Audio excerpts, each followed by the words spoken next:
Moscow की जंग, Pearl Harbor पर हमला और फिलीपींस में संघर्ष। 21 जुलाई सन 1941 को पहली बार जर्मन वायुसेना ने सोवियत रूस की राजधानी मॉस्को पर बमबारी की। जर्मन सेना अब पहले से काफी कमजोर थी और उसके पास लड़ाकू विमानों की संख्या भी काफी कम थी। उधर स्टालिन ने मॉस्को के हर नागरिक को इस युद्ध में उतरने की सलाह दी। मॉस्को विश्वविद्यालय के छात्र और अध्यापक भी आम वेशभूषा पहनकर युद्ध में जर्मनी के खिलाफ भाग ले रहे थे। 30 सितंबर की सुबह जर्मन लड़ाकू विमान एक बार फिर मॉस्को शहर के ऊपर बमबारी करते नजर आए। जर्मन थल सेना भी मॉस्को से अब केवल 300 किलोमीटर की ही दूरी पर थी। जर्मन सैनिक रूस की कई सैन्य टुकड़ियों को घेर चुके थे। जंग का शुरुआती दौर नाजी सेना की ओर झुकता हुआ नजर आ रहा था। स्टालिन ने जहुकोव से मॉस्को के बाहर एक सैन्य घेराबंदी करने को कहा, जो जर्मन सैनिकों को राजधानी में प्रवेश करने से रोक सके। जर्मन वायुसेना अलग अलग रूसी शहरों पर लगातार हवाई हमले करके उन्हें ध्वस्त कर रही थी। एक जर्मन टुकड़ी तो मॉस्को से अब सिर्फ 100 किलोमीटर ही दूर थी। अक्टूबर में हुई बरसात ने जर्मन सेना के लिए चीजें बेहद मुश्किल कर दी। बारिश के कीचड़ के कारण जर्मन सेना तक पर्याप्त मात्रा में रसद और टैंकों के लिए ईंधन नहीं पहुंच पा रहा था। इसके अलावा जो रूसी सैनिक घेराबंदी में फंसे थे वो भी लगातार भीतर से हमले कर रहे थे। वो कमजोर स्थिति में थे, लेकिन इसके बावजूद वो जर्मन सेना के मॉस्को की ओर बढ़ने की रफ्तार को धीमा कर रहे थे। वहीं रूस के शहरों में अब भी भय का माहौल था। आम नागरिकों को शहर छोड़ने के आदेश दिए जाने लगे और लोग दुकानें लूटने लगे। हर तरफ अफरा तफरी का माहौल बन गया। नवंबर के अंत तक जर्मन सेना मॉस्को के 40 किलोमीटर और नजदीक आ चुकी थी। जंग के साथ साथ मॉस्को में भूखमरी भी आम लोगों की मौत का एक बड़ा कारण बन गई थी। रूसी नागरिकों का हौसला अब दम तोड़ चुका था। दिसंबर की शुरुआत तक जर्मन सेना का रूस के भयंकर ठंडे मौसम का सामना करना मुश्किल हो रहा था। जर्मनी के जनरल चाहते थे कि वो बसंत के मौसम तक इस हमले को रोक दें और सेना को बस आत्मरक्षा के लिए एक निश्चित सीमा में रखें, लेकिन ये बात हिटलर को नाराज कर सकती थी। जर्मन युद्धक विमान, मशीन गन, टैंक इत्यादि सभी हथियार ठंड में काम करना बंद कर चुके थे। 1 दिसंबर को जर्मन सेना ने आखिरकार मॉस्को की सीमा में प्रवेश कर लिया, लेकिन उनकी सेना अब बेहद कमजोर हो चुकी थी। तापमान -30 डिग्री तक गिर चुका था। ठंड बढ़ने के कारण कई जर्मन सैनिकों की मौत भी होने लगी थी। दूसरी ओर जहुकोव की ओर से सर्दी के लिए उसके सैनिक पूरी तरह से तैयार थे। स्टालिन से हरी झंडी मिलते ही जहुकोव ने अपने सैनिकों की खास टुकड़ियों को मॉस्को के बाहर खड़ी जर्मन सेना पर हमला करने का आदेश दिया। जर्मन सेना इस हमले को झेलने के लिए बिल्कुल तैयार नहीं थी और हर तरफ से पिछड़ती जा रही थी। वहीं हिटलर को इस बात पर यकीन नहीं हो रहा था कि रूसी सैनिक जर्मन सेना पर इतना घातक हमला कर सकते हैं। इस सब के बीच एक ऐसी घटना हुई जिसने इस युद्ध के रुख को पूरी तरह से बदल कर रख दिया और वही इस युद्ध के अंत का भी कारण बना। 7 दिसंबर को जापान की वायुसेना ने अमेरिका के बंदरगाहों पर स्थित जहाजों और सैनिकों पर हवाई हमला शुरू कर दिया। अमेरिका, जो अब तक इस द्वितीय विश्व युद्ध से दूर था, इस हमले के बाद वो भी द्वितीय विश्व युद्ध में शामिल हो गया।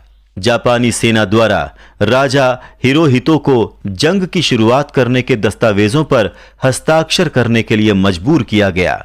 जापानी नौसेना के मुख्य अधिकारी यामामोटो ने पहले ही कहा था कि अमेरिका के साथ जंग में पहले 1 साल के लिए मैं पूरी तरह से तैयार हूं, लेकिन इससे आगे का मैं कुछ भी कह नहीं सकता। जापानी सेना एक बार के लिए अमेरिका से समझौता कर भी लेती, लेकिन अमेरिका की यह शर्त थी कि जापानी सेना चीन पर अपने कब्जे को खत्म कर दे, और यह शर्त जापानी सेना को बिल्कुल मंजूर नहीं थी। पर्ल हार्बर के हमले में कुल 2335 सैनिकों की जानें गईं, जिसके बाद राष्ट्रपति रूजवेल्ट पर जापान को कड़े शब्दों में जवाब देने का दबाव बढ़ने लगा। इसके चलते रूजवेल्ट ने इस युद्ध में शामिल होने का निर्णय ले लिया। उधर हिटलर ने भी 11 दिसंबर को अमेरिका के खिलाफ जापान की ओर से युद्ध लड़ने की घोषणा कर दी। रूजवेल्ट उस समय अमेरिका में चल रहे परमाणु बम के निर्माण के बारे में जानकारी रख रहे थे। तब उन्होंने वैज्ञानिकों को इस बम को बनाने में और जल्दी करने के लिए कहा।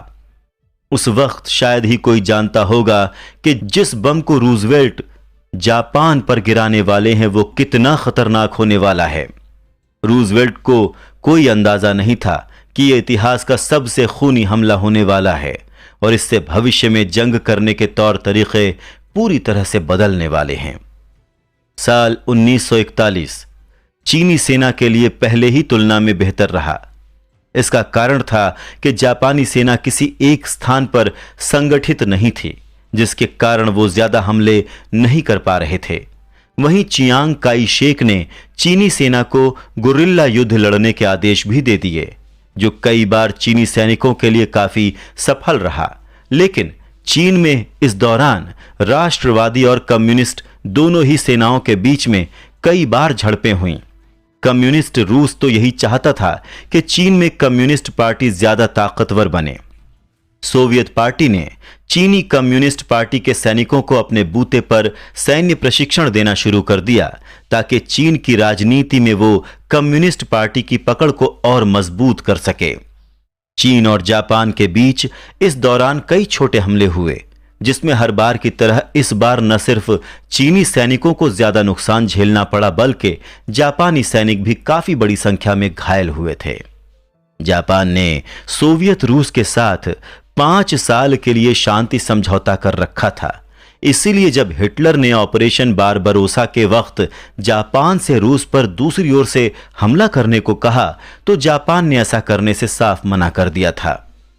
हिटलर के सोचे अनुसार अगर जापान दूसरी ओर से हमला करता तो कमजोर रेड आर्मी दो तरफ हमला झेल नहीं पाती और दूसरे विश्व युद्ध का नतीजा बिल्कुल अलग देखने को मिलता।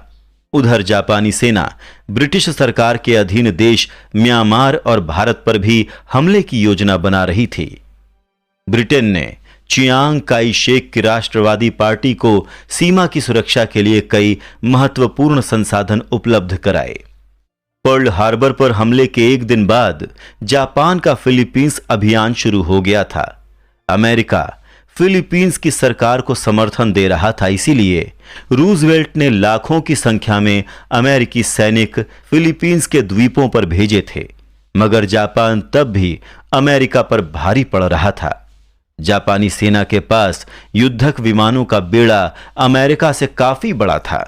जापान के पास कुल 542 विमान थे, जबकि अमेरिका के पास सिर्फ 277 विमान थे। 6 महीने तक चले इस जंग में अमेरिका के करीब 1.5 लाख जवान मारे गए और इसके अंत में जापान ने अमेरिका को हराकर फिलीपींस पर अपना कब्जा जमा लिया।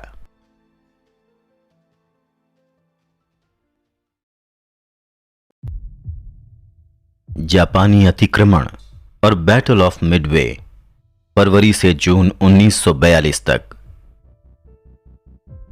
जापान का हांगकांग पर कब्जा वहां पर आधुनिकता लाने का इरादा बताकर किया गया था, लेकिन अंत में ये एक क्रूर और बर्बरता भरा शासन उभर कर आया। हजारों चीनी नागरिकों को जापान के खिलाफ विचारधारा रखने के कारण मार दिया गया।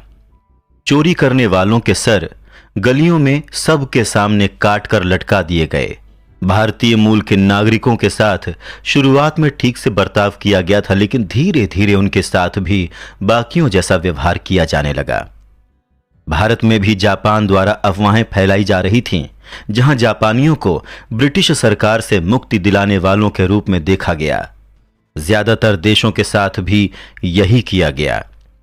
जो देश पहले ब्रिटिश या फ्रांस के अधीन थे, उन्हें बाद में जापान ने आजाद करने का हवाला देते हुए अपने कब्जे में ले लिया। अप्रैल सन 1942 तक जापान ने इंडोनेशिया, फिलीपींस, म्यांमार, चीन का एक बड़ा हिस्सा, थाईलैंड और हांगकांग को अपने कब्जे में ले लिया था।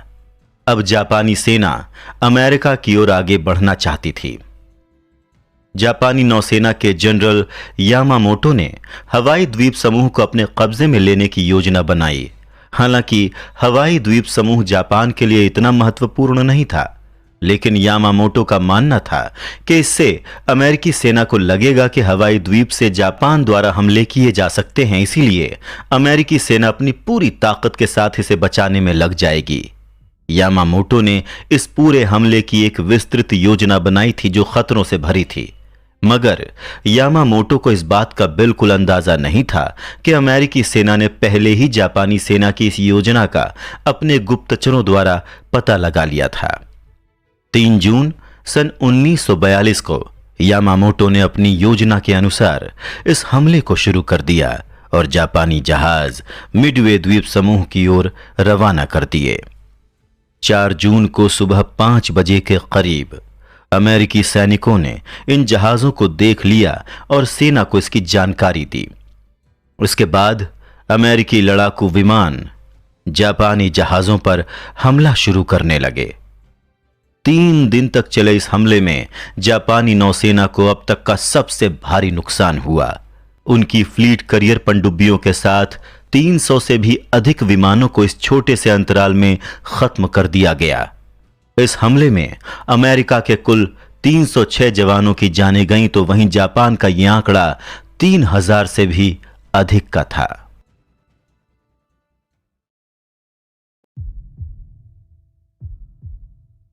ऑपरेशन बालू बारबरोसा।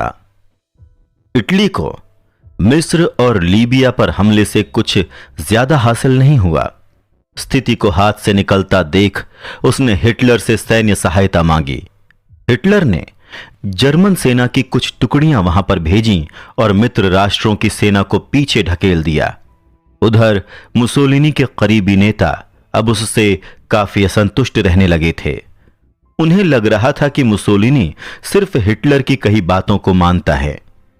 जर्मनी के जनरल रोमेल का यह मानना था कि उन्हें पहले उत्तरी अफ्रीका में ब्रिटिश राज्य के इलाकों पर हमला करना चाहिए, लेकिन इटली के बड़े नेताओं का यह मानना था कि उन्हें पहले सुएज कैनाल पर कब्जा करना चाहिए और उसके बाद ही ब्रिटिश इलाकों की ओर बढ़ना चाहिए।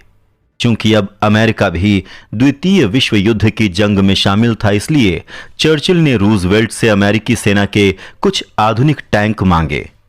रूजवेल्ट ने टैंक तो दे दिए, लेकिन उतनी संख्या में नहीं जितनी कि चर्चिल को उम्मीद थी।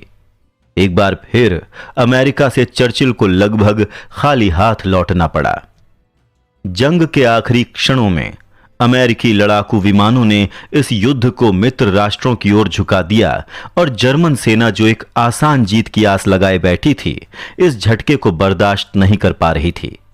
जर्मन सेना को अफ्रीका की इस जंग में भारी नुकसान झेलना पड़ा। 5 सितंबर सन 1942 को जनरल रोमेल ने जर्मन सेना को एक बार के लिए पीछे हटने के आदेश दिए। जर्मन सेना ने इसे 2 साल 7 महीने तक जारी रखा, लेकिन अंत फिर भी उनके पक्ष में नहीं रहा। सन 1942 में बसंत के आने के साथ सोवियत रूस में मौजूद जर्मन सेना के लिए चैन की सांस लेने का मौसम था। 4 महीनों तक रूस में जमी बर्फ अब धीरे धीरे पिघल रही थी। रूस के कैदियों को जंग में शहीद हुए उनके साथियों की लाशों को दफनाने में लगा दिया गया। जर्मन सेना एक बार फिर मॉस्को पर हमले के लिए तैयार थी। उनकी टैंक यूनिट, हथियार, युद्धक विमान सब अब काफी अच्छी स्थिति में थे, लेकिन जर्मन सैनिकों का आत्मविश्वास पहले से काफी कमजोर था। इसके अलावा जर्मन पैरामिलिट्री सेना और जर्मन सेना के बीच भी काफी मतभेद उभरने लगे थे। वहीं स्टालिन को जर्मनी के अगले हमले की पूरी उम्मीद थी, लेकिन हिटलर को एहसास हो गया था कि जर्मन सेना की ताकत उनके संसाधनों पर बहुत अधिक निर्भर है। इसलिए हिटलर ने पहले यूक्रेन और कॉकेशस के तेल क्षेत्रों पर कब्जा करने का निर्णय लिया। अगले कुछ दिनों तक जर्मन सेना और रूसी सेना के बीच भयंकर जंग जारी रही। सोवियत रूस के 2 लाख के करीब जवान मारे गए, साथ ही 400 विमानों, 347 टैंकों का भी भारी नुकसान भी रूसी सेना को झेलना पड़ा। इसके अलावा करीब 2.5 लाख रूसी सैनिकों को युद्ध में बंदी बना लिया गया। खारकोव की यह दूसरी जंग रूसी सैनिकों के आत्मविश्वास पर एक बड़ा झटका थी। स्टालिन ब्रिटेन और अमेरिका पर यह दबाव बना रहा था कि वो जून सन 1941 की रूसी सीमा को स्वीकार कर ले, जिसमें पोलैंड और बाल्टिक प्रदेशों का भी हिस्सा शामिल था। मगर ब्रिटेन और अमेरिका दोनों ही इस शर्त को नहीं मान रहे थे। उन्हें पता था कि भले ही रूस एक बार के लिए हमारे साथ है, लेकिन आगे चलकर स्टालिन का मकसद उनसे बिल्कुल अलग होने वाला है। इसी कारण ब्रिटेन और अमेरिका दोनों ही रूस को सैन्य सहायता देने में काफी हिचकिचाहट बरत रहे थे। स्टालिन को लगातार ये खुफिया खबरें मिल रही थीं कि हिटलर अब दक्षिणी मोर्चे से हमला करने वाला है। स्टालिन ने इस बार भी इन खबरों पर यकीन नहीं किया। उसे पूरा यकीन था कि हिटलर मॉस्को पर ही हमला करेगा। 28 जून को दक्षिण मोर्चे से जर्मन सेना ने हमला शुरू कर दिया। तब स्टालिन को यह यकीन हुआ कि हिटलर मॉस्को की ओर नहीं बढ़ रहा है। मगर हिटलर इस बार भी एक बड़ी गलती कर बैठा। उसे लगा कि दक्षिण में रूसी शहरों को जीतने के लिए उसकी एक ही पैंजर यूनिट काफी है। बिना किसी युद्धक विमानों की सहायता के जर्मन सैनिक तेजी से आगे बढ़ रहे थे, मगर जल्दी ही उनको यह एहसास भी हो गया था कि वो संख्या में काफी कम हैं। जर्मन सेना हर बार रूसी सेना को घेर लिया करती थी, लेकिन इस बार स्टालिन ने पहले ही अपनी सेना को पीछे हट जाने के आदेश दे दिए थे। जर्मन सेना की कई टुकड़ियां मैकॉप और ग्राजनी के तेल से भरपूर इलाकों को कब्जे में लेने के लिए रवाना हो चुकी थीं। स्टालिन अब अपनी सेना के खराब प्रदर्शन को लेकर काफी चिंतित था। उसने अपनी सेना में युद्ध से दूर रहने वाले सैनिकों को खत्म कर देने के आदेश दिए, जिसके चलते कई सैनिकों को मार दिया गया। 23 अगस्त सन 1942 को हिटलर की सेना स्टालिनग्राड शहर के पास पहुंच चुकी थी। उन्होंने शहर पर हवाई हमले करने भी शुरू कर दिए। करीब 40,000 आम नागरिक इन हमलों के सिर्फ पहले 2 दिन में ही मारे गए। चर्चिल इस दौरान स्टालिन से मिलने रूस गए। उन्होंने स्टालिन को बताया कि क्यों वो जर्मनी के खिलाफ अभी एक और मोर्चे से जंग शुरू नहीं कर सकते। जब स्टालिन और चर्चिल की यह मुलाकात चल रही थी, तब ब्रिटेन के कमांडर माउंटबेटन ने केवल 6,000 कैनेडियन सैनिकों के साथ जर्मनी से हारे फ्रांस को वापस पाने की कोशिश की। इस ऑपरेशन में उसके 6,000 में से 4,000 सैनिक मारे गए और उन्हें कई टैंकों का नुकसान भी झेलना पड़ा। चर्चिल माउंटबेटन के इस कदम से बेहद नाराज हुआ और कहा कि उसने मुझे पहले ही कहा था कि फ्रांस को वापस लेने का ऑपरेशन साल 1943 से पहले बिल्कुल भी शुरू नहीं करना है। एक तरफ हिटलर की सेना की एक टुकड़ी रूस के तेल क्षेत्रों की ओर बढ़ रही थी, तो वहीं दूसरी टुकड़ी दक्षिण में रूसी शहरों पर लगातार हमला कर रही थी। इन हमलों में करीब 1 लाख सोवियत सैनिकों की जानें गईं। हालांकि हिटलर को उम्मीद काफी अधिक थी। हिटलर की जल्दबाजी जर्मन सेना के लिए काफी नुकसानदायक रही, लेकिन हिटलर तब भी स्टालिनग्राड की जंग को लेकर काफी आशावादी था। ये जंग जर्मन सेना के लिए अब तक की सबसे भयानक जंग बनकर उभरी थी। 19 नवंबर को रेड आर्मी ने कमजोर रोमानियन और हंगरी की सेनाएं, जो जर्मन सेना के समर्थक थे, उन पर हमला बोल दिया। अब नाजी सेना स्टालिनग्राड में चारों ओर से रूसी सैनिकों से घिर चुकी थी। नाजी सेना के कुल 6 लाख के करीब जवान इस शहर में मारे गए। वहीं रूसी सेना को अपने 11 लाख जवान गंवाने पड़े, लेकिन ज्यादा जवान खोने के बाद भी स्टालिनग्राड अब रूसी सेना के कब्जे में था। जर्मन सैनिकों को पहली बार रूसी सैनिकों ने कैदी बनाया। हिटलर का मास्टर प्लान अब पूरे तरीके से विफल हो चुका था और जंग अब अपना रुख बदल रही थी।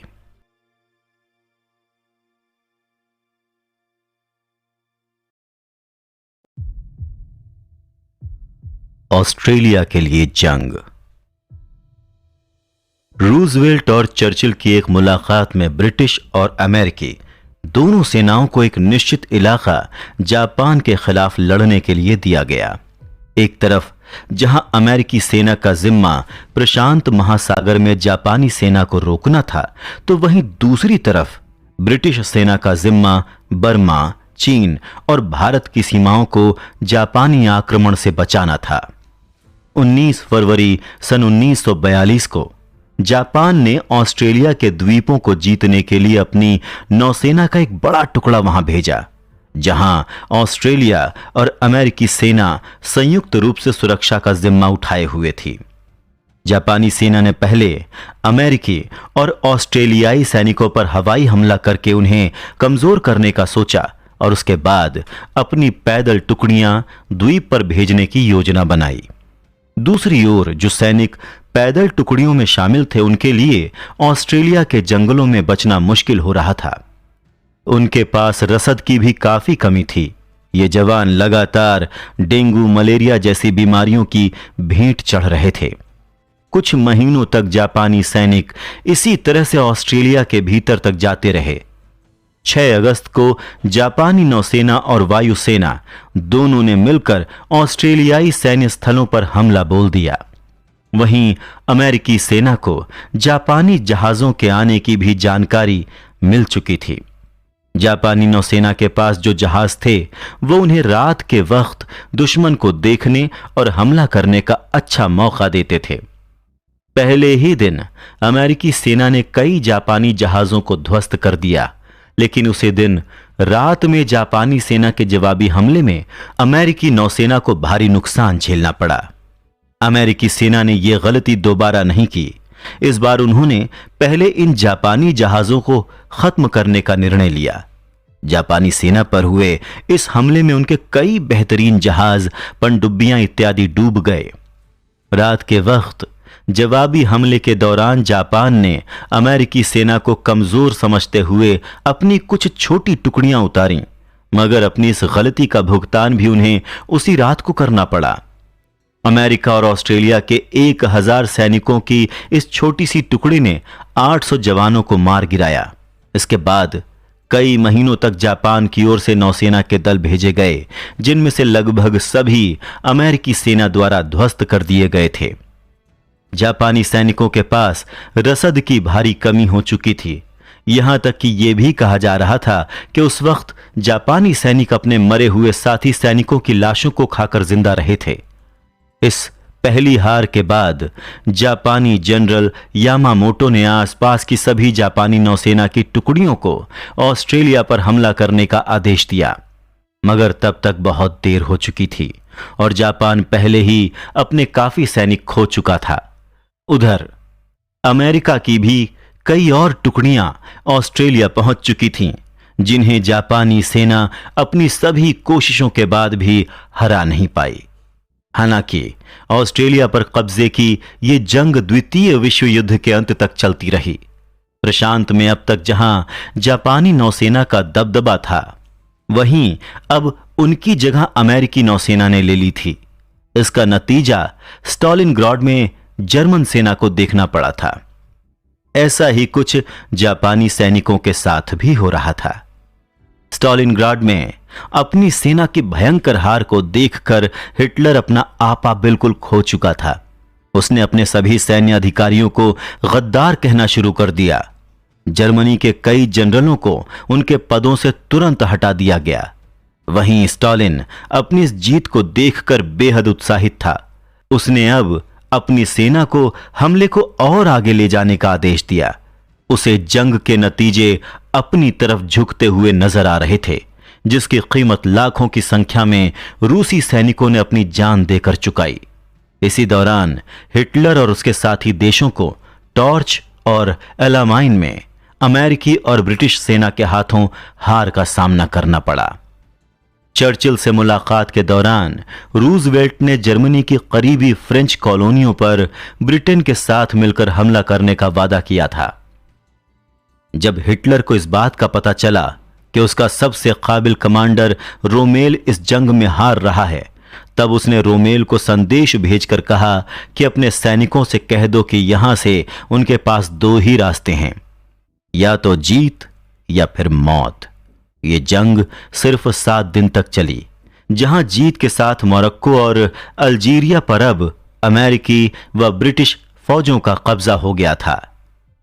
जर्मनी और इटली की कई पनडुब्बियों, जो पहले के युद्धों में उनकी जीत का एक बड़ा कारण बनी थीं, उनका इस युद्ध में बहुत नुकसान हुआ।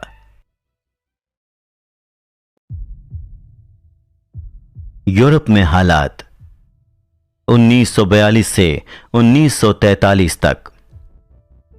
सोवियत रूस में कमजोर पड़ती नाजी सेना का असर यूरोप में उनके कब्जे में लिए गए इलाकों पर भी पड़ रहा था।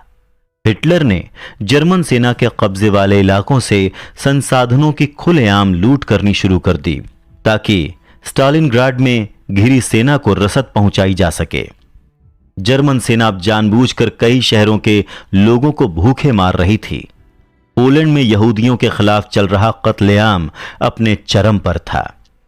जर्मनी की हालत के लिए यहूदियों को जिम्मेदार ठहराया गया। लाखों की संख्या में यहूदियों को बिना किसी अपराध के मौत के घाट उतार दिया गया। इनमें बच्चे, महिलाएं और बुजुर्ग भी शामिल थे। पोलैंड की सेना को हिटलर द्वारा सन 1939 में ही हरा दिया गया था, लेकिन कुछ छिपे हुए संगठन अब पोलैंड में जर्मन सेना के खिलाफ खड़े हो रहे थे, जिन्हें ब्रिटिश सरकार द्वारा खूब समर्थन प्राप्त था। पोलिश की गुप्त सेना इस बात से नाराज थी कि स्टालिन पोलैंड के कब्जे किए हुए हिस्सों पर रूस का हक क्यों जता रहा है। उनके अनुसार जर्मनी और रूस दोनों ने ही पोलैंड के इस हिस्से को जबरदस्ती कब्जे में लिया है। हालांकि स्टालिन ने पोलैंड की गवर्नमेंट इन एग्जाइल को मान्यता दे दी थी। जर्मनी और पोलैंड के अलावा जर्मन समर्थित यूगोस्लाविया में यहूदियों के खिलाफ मुहिम चलाई गई, जिसमें हजारों की संख्या में यहूदियों को अपनी जान गंवानी पड़ी। इसके अलावा जर्मन सैनिकों द्वारा सर्बिया के नागरिकों का भी कत्लेआम किया गया। मार्च 1943 में जर्मन सैनिकों ने ग्रीस के यहूदियों को भी चुन चुन कर मारना शुरू कर दिया। इस दौरान जर्मन सेना द्वारा करीब 60,000 ग्रीक यहूदी मारे गए। फ्रांस में जर्मन सेना को काफी कम विरोध झेलना पड़ा। वहीं फ्रेंच लोगों ने धीरे धीरे इस नए माहौल में ढलना शुरू कर दिया था। हालांकि 15 लाख युद्ध बंदियों के परिवारजनों के लिए हालात अब भी सामान्य नहीं हुए थे, लेकिन जैसे जैसे अमेरिका इस युद्ध में अधिक शामिल होने लगा, फ्रेंच लोगों को हिटलर की हार निश्चित नजर आने लगी। इसके चलते कुछ लोगों ने फ्रांस में भी विद्रोह करना शुरू कर दिया था। डेनमार्क में नाजी सरकार ने काफी छूट दे रखी थी। यहां की सरकार लगभग अपना शासन अपने हाथ में रखे हुए थी। डेनमार्क के किसानों ने हिटलर की सेना के लिए कई खाद्य पदार्थ पैदा किए, जो जंग के दौरान उनके बेहद काम आए। डेनमार्क जर्मनी के शासन के दौरान का सबसे सुरक्षित देश रहा।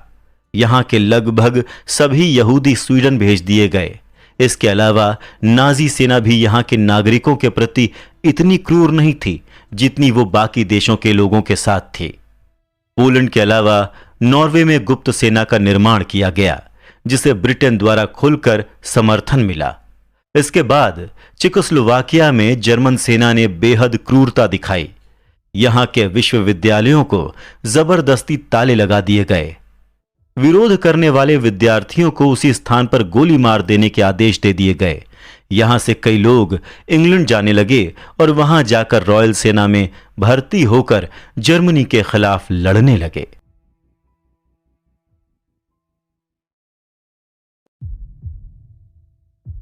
प्रशांत महासागर, बर्मा और चीन, मार्च से दिसंबर 1943। ऑस्ट्रेलिया के जंग के बाद अमेरिकी सेना और खास तौर पर उनकी नौसेना पूरी तरह से थक चुकी थी। उन्हें अब इस जंग से पूरा छुटकारा चाहिए था और जल्द ही उन्हें ऐसा करने का मौका मिल भी गया। जापानी नौसेना के मुख्य कमांडर यामामोटो जापानी सेना के ऑपरेशन का निरीक्षण करने जाने वाले थे। 14 अप्रैल को अमेरिकी सुरक्षा एजेंसियों को इस बात की खबर लग गई। 18 अप्रैल को जब यामामोटो एक विमान में निरीक्षण के लिए जा रहे थे, तब अमेरिकी सेना ने उनके विमान को मार गिराया। यामामोटो सहित बाकी लोग भी इस हमले में मारे गए। यामामोटो के बाद भी जापानी सेना का न्यू गिनिया के द्वीपों पर जीत के लिए संघर्ष जारी रहा।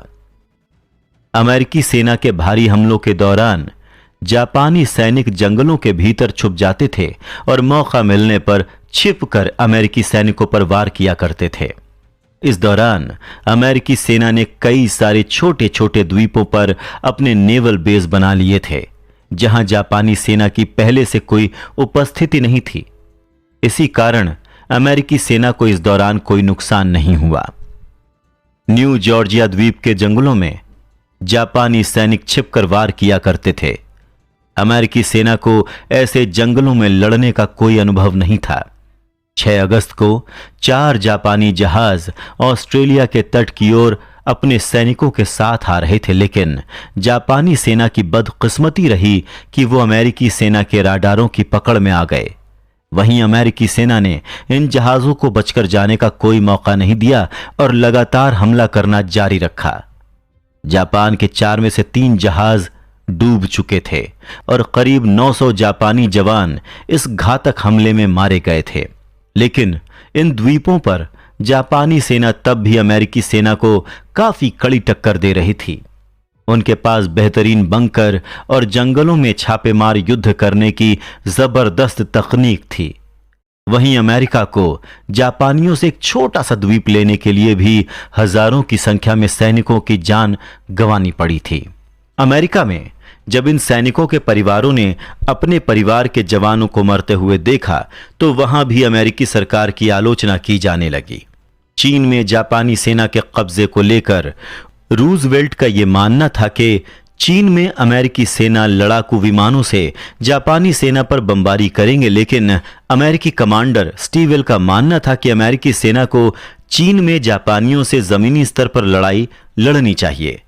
इधर जापानी सेना चियांग काई शेक की सेना पर लगातार हमले कर रही थी, जिसमें चीनी राष्ट्रवादी पार्टी के कई सारे जवान मारे गए। हालांकि इन हमलों में चीनी सेना ने कई सारे इलाके फिर से अपने कब्जे में ले लिए, तो उधर जापान ने एक और दांव खेला और बर्मा को अपने कब्जे से आजाद करने की घोषणा कर दी। उन्होंने वहां पर अपने इशारों पर नाचने वाली सरकार को सत्ता थमा दी। इस सरकार ने जापान के कहने पर ब्रिटेन और अमेरिका पर युद्ध की घोषणा कर दी। इसके अलावा जापानियों ने भारतीय स्वतंत्रता सेनानी सुभाष चंद्र बोस के साथ मिलकर इंडियन मिलिट्री एकेडमी की शुरुआत भी कर दी, जिसकी सहायता से वो भारत में ब्रिटिश शासन को कमजोर कर सकें। चीन में राष्ट्रवादी पार्टी और माओ की कम्युनिस्ट पार्टी के बीच दूरियां अब काफी बढ़ चुकी थीं।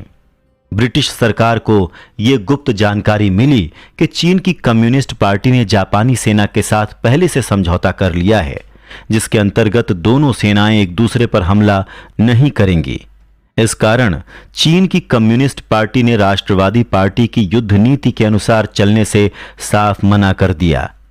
चांग काई शेक को तब मजबूरन अपनी सेना को ब्रिटिश सेना के साथ लड़ने के लिए भेजना पड़ा, क्योंकि उसे पता था कि अगर उसने ऐसा नहीं किया तो अमेरिकी सेना चीन में जापानियों के खिलाफ लड़ने में शायद उनकी सहायता न करे।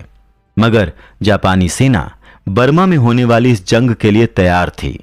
उन्होंने अपना मुख्य हमला साल 1944 की बसंत के दौरान करने का निश्चय किया, जिसे बर्मा कैंपेन का नाम दिया गया। कुर्स्क की जंग और इटली के हालात। अप्रैल से अगस्त 1943। रूसी कमांडर जहुकोव को अब हिटलर की सेना की कमजोरियां नजर आने लगी थीं। कुर्स्क एक महत्वपूर्ण क्षेत्र था और जहुकोव को मालूम था कि जर्मन सेना ने केवल एक बड़ा हमला करने जितने संसाधन अपने पास रखे हुए हैं। उसने स्टॉलिन को समझाया कि वो पहले जर्मन सेना के इस हमले से रूसी सेना को बचाएंगे और इसके बाद वो अपना हमला शुरू करेंगे। उधर हिटलर को जहुकोव की इस योजना के बारे में जानकारी मिल चुकी थी, लेकिन उसने इस जानकारी को बिल्कुल नकार दिया। 5 जुलाई को हिटलर ने सोवियत सेना के खिलाफ इस हमले को हरी झंडी दे दी। सोवियत सेना ने अपनी योजना के अनुसार अपनी सीमा पर गहरी खाइयां खोद रखी थीं। उनके सभी सैनिक इन खाइयों में ही छुपे थे, जो आसानी से दुश्मन को दिखाई नहीं देते थे। आम नागरिकों को हमले के क्षेत्र से दूर भेज दिया गया। जर्मन सेना के हमले अभी प्रभाव दिखाने ही लगे थे कि हिटलर के सामने एक और समस्या आ गई। मित्र राष्ट्रों की सेना ने इटली पर धावा बोल दिया था। इटली के सिसिली शहर में अमेरिका और ब्रिटिश सेना अपने टैंकों के साथ आ चुके थे। हिटलर को मजबूरन रूस के पूर्वी मोर्चे से अपने सैनिक हटाने पड़े ताकि वो इटली को अमेरिका और ब्रिटिश सेना के हाथों में जाने से रोक सकें। इसके लिए हिटलर को कुर्स्क पर अपना हमला रोकना पड़ा। यह पहली बार था जब हिटलर ने अपने किसी हमले को इतनी जल्दी रोका था।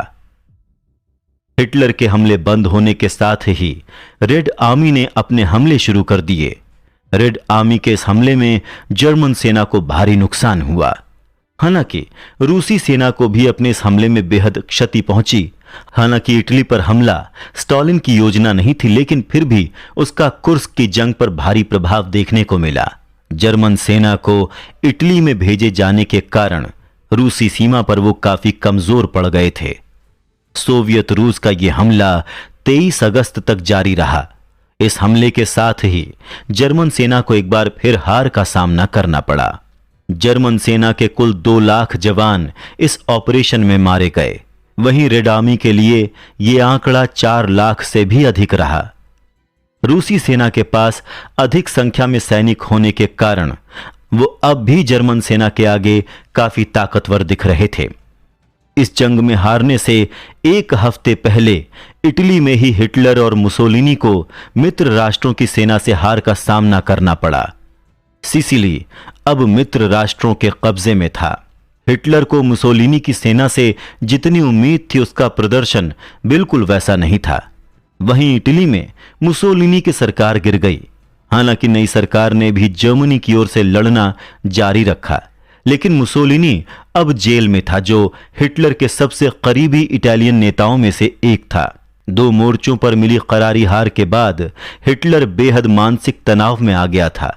उसे अब इस विश्व युद्ध में अपनी हार नजदीक आती नजर आ रही थी।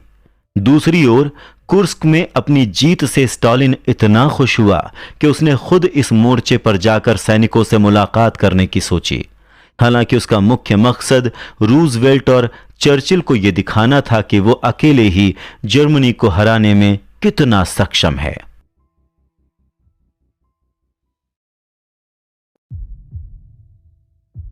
यूक्रेन और तेहरान सम्मेलन, सितंबर से दिसंबर 1943। कुर्स्क में जर्मन सेना की करारी हार के बावजूद हिटलर ने अपनी बची हुई सेना को रूस के कब्जे में लिए शहरों को छोड़ने से मना कर दिया। मगर हिटलर के जनरल मैंगस्टीन को यह कदम सही नहीं लगा। उसका यह मानना था कि पूर्वी मोर्चे के लिए एक अलग कमांडर की नियुक्ति की जानी चाहिए। यूक्रेन के आम लोगों में स्टालिन के लिए कोई हमदर्दी नहीं थी, इसलिए वहां के कई लोग जर्मन सैनिकों के साथ मिल गए थे। इसी बीच रूसी कमांडरों को हिटलर के कीव शहर में किए गए कत्लेआम के बारे में जानकारी मिली। साल 1941 में कीव पर कब्जे के बाद नाजी सेना ने करीब 1 लाख से भी अधिक लोगों को मार दिया। इनमें से ज्यादातर लोग यहूदी और कम्युनिस्ट थे। उधर स्टालिन सन 1942 के बाद से जर्मन सेना के खिलाफ मिली जीतों से बेहद उत्साहित था, लेकिन फिर भी वो रूजवेल्ट और चर्चिल से ईरान के तेहरान शहर में मिलने के लिए राजी हो गया। उस समय ईरान का ज्यादातर हिस्सा रूस और ब्रिटेन के कब्जे में था। इस सम्मेलन में तुर्की के मित्र राष्ट्रों की ओर से लड़ने की बात कही गई। इसके अलावा इसी दौरान फ्रांस को जर्मनी के कब्जे से छुड़ाने के लिए निर्णय भी लिए जाने थे। इसमें अमेरिका चीन की राष्ट्रवादी पार्टी की तरफदारी कर रहा था, जबकि रूस चीन की कम्युनिस्ट पार्टी की। चर्चिल और रूजवेल्ट के बीच उस दौरान थोड़े मतभेद थे, क्योंकि रूजवेल्ट ने ब्रिटेन को मध्य यूरोप में सोवियत के विस्तार को रोकने के लिए कहा था, लेकिन चर्चिल ने इसके लिए साफ मना कर दिया था। स्टालिन ने रूजवेल्ट से अकेले में भी एक मुलाकात की, जिसमें उसने कहा कि अमेरिका और रूस ब्रिटेन की भांति औपनिवेशवाद की मानसिकता नहीं रखते हैं, इसलिए उन्हें ब्रिटेन को ज्यादा तवज्जो नहीं देनी चाहिए। इसके अलावा स्टालिन ने फ्रांस से उसके किए को भुगतने की बात भी कही। उसका यह मानना था कि फ्रांस के युद्ध हारने के बाद जर्मन सेना को उनके बेहतरीन हथियार मिल गए, जिसके बाद उन्होंने रूस पर हमला करने का निर्णय लिया। स्टालिन को अब यह भी एहसास हो चुका था कि स्टालिनग्राड और कुर्स्क की जंग में जीत ने सोवियत रूस को एक महाशक्ति बना दिया है। उसे अब रूजवेल्ट और चर्चिल पर ज्यादा निर्भर रहने की आवश्यकता भी नहीं लग रही थी। जानकारों के अनुसार स्टालिन ने तेहरान के इस समारोह के बाद अपने गुप्त जासूसों द्वारा रूजवेल्ट और चर्चिल के कमरों में माइक भी छिपा दिए ताकि वो उन दोनों की आपसी योजनाओं के बारे में जान सकें। अमेरिका यहां पूंजीवाद का समर्थन कर रहा था, तो वहीं स्टालिन कम्युनिज्म के समर्थन में था। इन दोनों के लिए अब सबसे बड़ी समस्या पोलैंड में आने वाली थी। रूजवेल्ट नहीं चाहता था कि पोलैंड में कम्युनिस्ट सरकार आए, जबकि स्टालिन वहां एक कम्युनिस्ट सरकार लाना चाहता था। उधर हिटलर दिन ब दिन मानसिक तनाव में आ रहा था। उसने अपनी सेना के जवानों और जनरलों पर गद्दारी और देशद्रोह के आरोप लगाने शुरू कर दिए। इसके बाद कीव में रूसी सैनिकों ने एक और जर्मन टुकड़ी को घेर लिया। तब हिटलर ने उन्हें पीछे हटने से साफ मना कर दिया। ये टुकड़ी भी अब बर्बर तरीके से रूसी सैनिकों के हाथों मारी जाने वाली थी।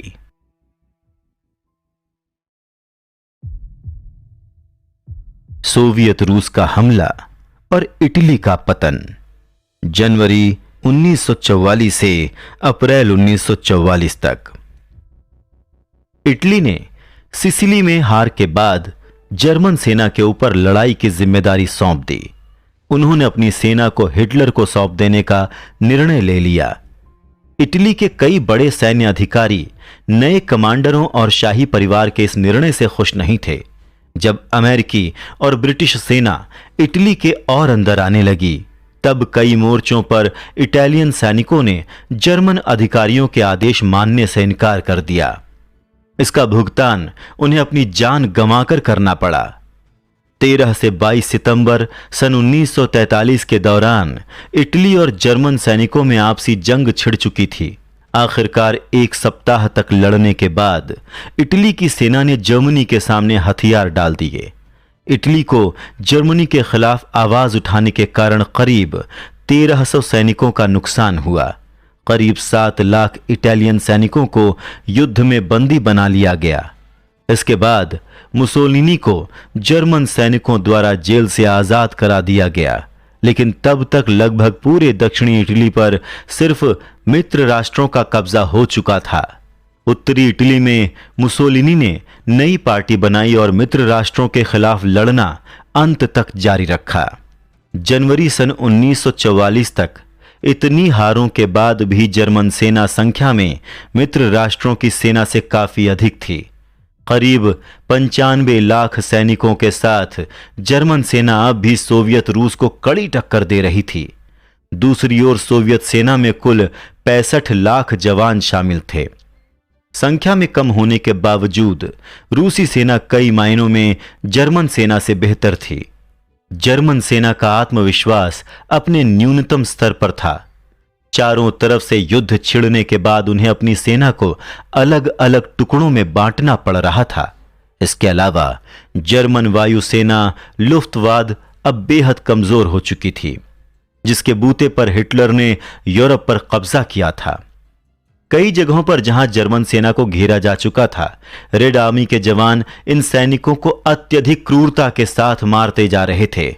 हिटलर ने कब्जे में लिए रूसी इलाकों से आम नागरिकों को रेड आर्मी के सामने खड़ा कर दिया ताकि वो धीमे पड़ जाएं।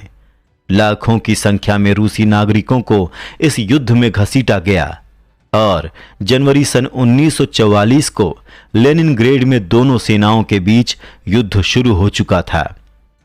13 दिन बाद 27 जनवरी को जर्मन सेना को लेनिनग्रेड से भी पीछे हटना पड़ा और यह शहर भी सोवियत रूस के हाथों में आ गया। अब जर्मन सेना को अलग अलग मोर्चों पर हार का सामना करना पड़ रहा था। कहीं वो सोवियत सेना के आगे समर्पण की दुहाई लगाते तो कई मोर्चों पर वो भागने तक के लिए मजबूर हो रहे थे। उधर ब्रिटेन के रॉयल एयरफोर्स द्वारा बर्लिन पर लगातार हवाई हमले किए जा रहे थे। हिटलर ने लुफ्टवाफ विमानों के निर्माण कार्य को और तेज करने के आदेश दिए। वो बर्लिन को अब और अधिक जलते हुए नहीं देख सकता था।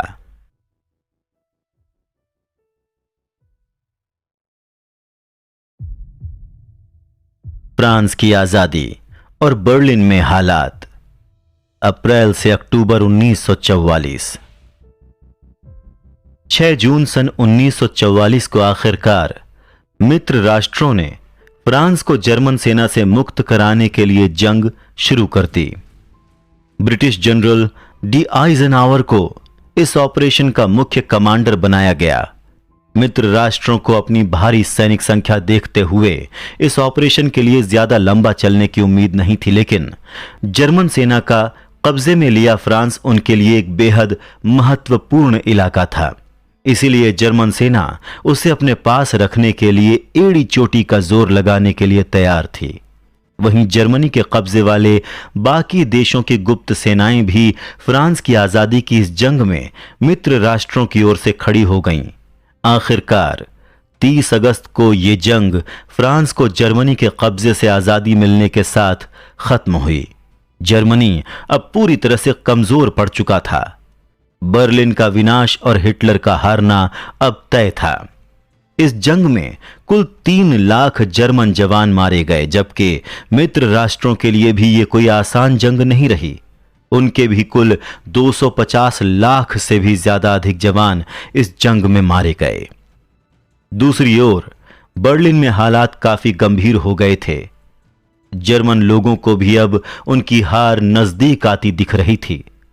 इन सब हारों के बीच हिटलर को कई बार उसकी सेना के कई कमांडरों द्वारा मारने की कोशिश भी की गई, लेकिन वो सब उसे मारने में नाकाम रहे। सोवियत रूस के समक्ष हर मोर्चे पर हारने के बाद हिटलर ने देश को संबोधित किया, जिसमें उसने इस हार की वजह जर्मन सेना के गद्दार जनरलों को बताया। हिटलर की यह बात कुछ हद तक सच भी थी। जर्मन कमांडर हंस स्पीडवेल वास्तव में कई मोर्चों पर जर्मनी की हार का कारण था। द्वितीय विश्व युद्ध में जर्मनी की हार के बाद स्पीडेल को उसके नाजी विरोधी विचारों के कारण नाटो की कमेटी में भी रखा गया था। जर्मनी की हवा अब हिटलर के खिलाफ चलने लगी थी।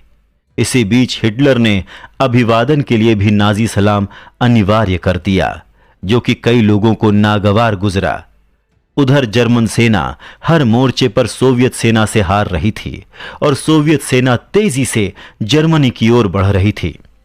वॉरसॉ, जो कि जर्मन अधिकृत पोलैंड का शहर था, वहां भी नाजी सेना की इन कमजोरियों का पता चल गया था। 27 जुलाई को जब जर्मन गवर्नर ने 10,000 कर्मचारियों को एक सरकारी काम के लिए बुलाया, तो उन्होंने आने से मना कर दिया। पोलैंड में इस घटना के बाद विरोध की लहर तेजी से चल पड़ी और लोगों ने जर्मन सेना के खिलाफ आवाजें उठाना शुरू कर दिया। दूसरी ओर स्टालिन ने अपने हिस्से के पोलैंड में स्थित होम आर्मी को जर्मन सेना पर हमला करने के आदेश दे दिए। उसे जर्मन सेना की कमजोर हालत के बारे में अच्छे से पता था, इसीलिए उसने यह मौका बिल्कुल नहीं गंवाया। स्टालिन ने मौका देखते ही एग्जाइल में रह रही पोलिश सरकार से बातचीत करना शुरू कर दिया। पोलिश लोगों के इस विद्रोह और स्टालिन की रेड आर्मी को लगातार जर्मनी की ओर बढ़ते देख नाजी सेना को पोलैंड से धीरे धीरे अपना कब्जा खत्म करना पड़ा।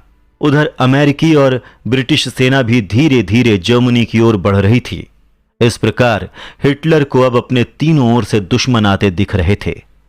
ब्रिटिश सेना भी ऑर्डिनेंस के जंगलों से होती हुई जर्मनी की ओर बढ़ रही थी। उसे अब इस जंगल के नतीजों का अंदाजा लग गया था। उसने अपने अपने जनरलों से साफ कह दिया था कि चाहे कुछ भी हो जाए, वो बर्लिन छोड़कर कहीं नहीं जाने वाला।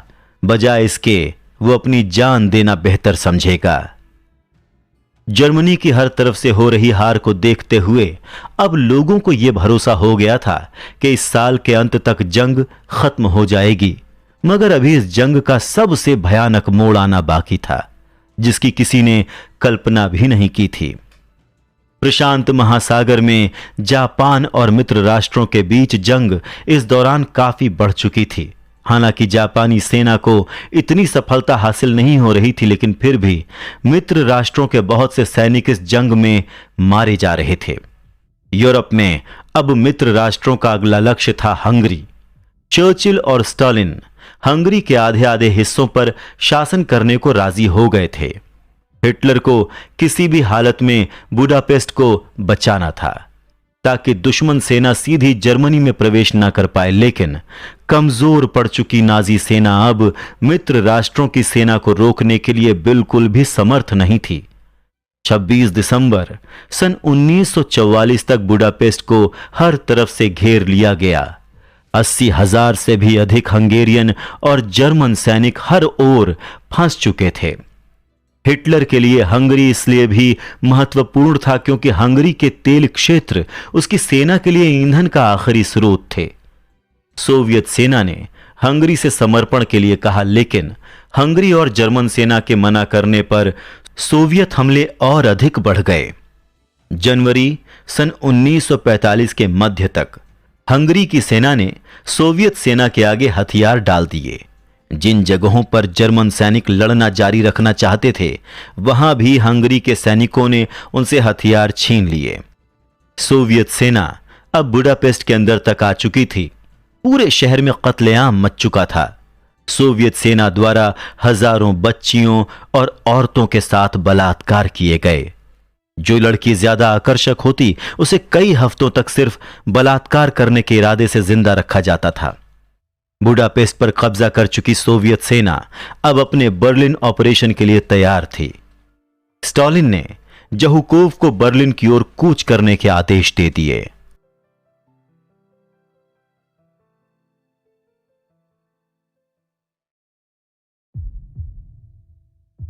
बर्लिन ऑपरेशन और जापान पर परमाणु हमला। 14 अप्रैल की रात को सेलो हाइट्स के पश्चिम में छिपे जर्मन सैनिकों को ओडर नदी पार करते हुए सोवियत सेना के टैंकों की आवाज सुनाई दी। ओडर नदी के पार चुइकोव और जहुकोव ने अपनी सेनाओं के साथ दुश्मन के इलाकों में अपनी स्थिति और मजबूत कर ली थी। इसी के साथ अमेरिका और सोवियत संघ के बीच बर्लिन पर पहले कब्जा करने की जंग तेज हो चुकी थी। सोवियत संघ द्वारा जर्मनी के साथ बदले की भावना को लेकर किए जा रहे क्रूर व्यवहार से जर्मन लोग बेहद डरे हुए थे। इसी वजह से अधिकतर जर्मन सेना आत्मसमर्पण की स्थिति में सोवियत संघ के बजाय अमेरिका और उसके सहयोगियों को ज्यादा पसंद कर रही थी। इस बात से स्टालिन बेहद चिंतित हो उठा। उसे डर था कि कहीं सोवियत संघ से पहले अमेरिका बर्लिन पर कब्जा न कर ले। इस स्थिति को सुधारने के लिए स्टालिन ने अपने सहयोगियों के जरिए प्रावदा समाचार पत्र में नए प्रचार के तहत लेख छपवाने शुरू किए। इन लेखों के जरिए उसने ये बताने की कोशिश की कि सोवियत संघ जर्मनी के साथ बदले की भावना के साथ व्यवहार नहीं करेगा।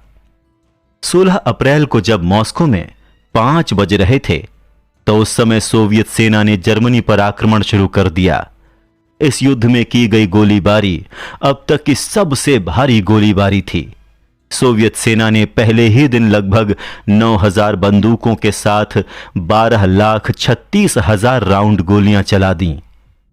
इस गोलीबारी से 60 किलोमीटर दूर पूर्वी बर्लिन की दीवारें भी हिल गईं। ये गोलीबारी जहुकोव के नेतृत्व में की गई थी। इस भारी गोलीबारी के बाद जहुकोव अपनी सेना को लेकर आगे बढ़ा।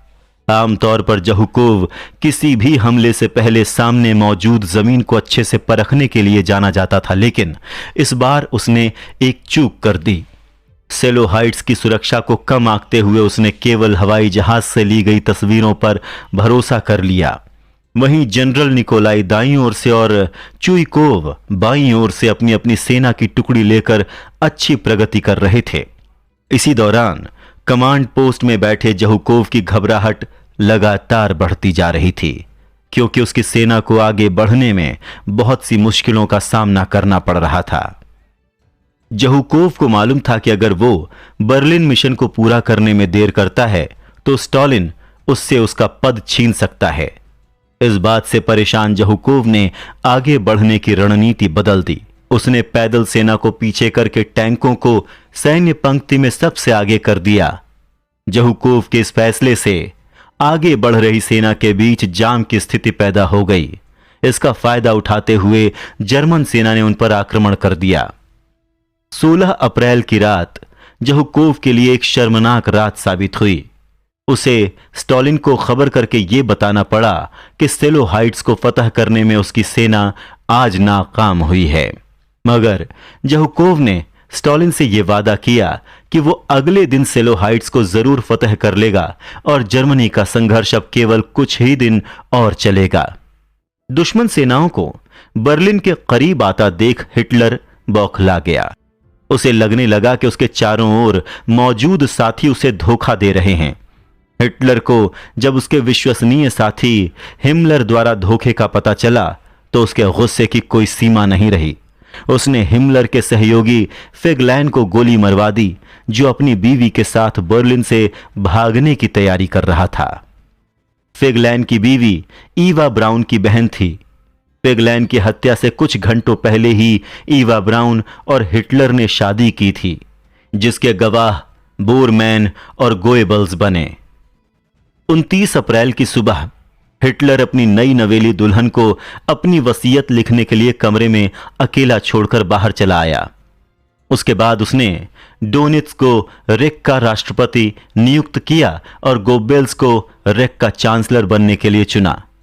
हिटलर के बंकर में मौजूद लोग जल्द से जल्द उसकी मौत का इंतजार कर रहे थे, क्योंकि उन्हें यह मालूम था कि हिटलर की मौत के बाद ही उनके लिए वहां से भागना मुमकिन होगा।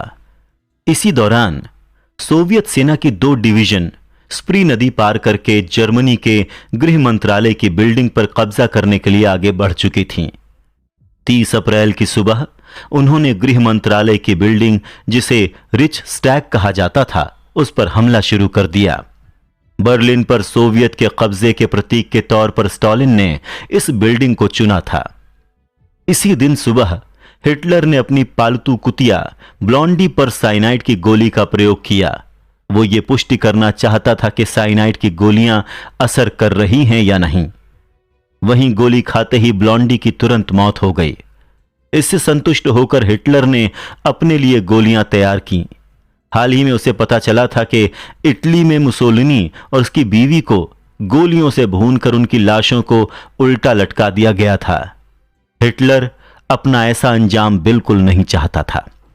दोपहर लगभग 3 बजे हिटलर ने बंकर में मौजूद अपने साथियों को अलविदा कहा और अपने कमरे में लौट गया, जहां उसने अपनी बीवी के साथ आत्महत्या कर ली। हालांकि बंकर में मौजूद किसी भी व्यक्ति ने गोली चलने की आवाज नहीं सुनी, लेकिन जब 3:15 पर वो हिटलर के कमरे में पहुंचे तो वहां उन्होंने पाया कि हिटलर ने अपने सर पर गोली मार ली थी। वहीं उसकी पत्नी ईवा ब्राउन ने साइनाइड की गोली खाकर आत्महत्या कर ली थी। हिटलर के साथियों ने उसकी इच्छा के अनुसार उसके शरीर को कंबल में लपेटकर पेट्रोल से जला दिया। बंकर में मौजूद हिटलर के साथियों ने उसे नाजी सलाम के साथ विदा किया। जहुकोव ने रेडियो टेलीफोन के जरिए स्टॉलिन को सूचना दी कि हिटलर की मौत हो गई है।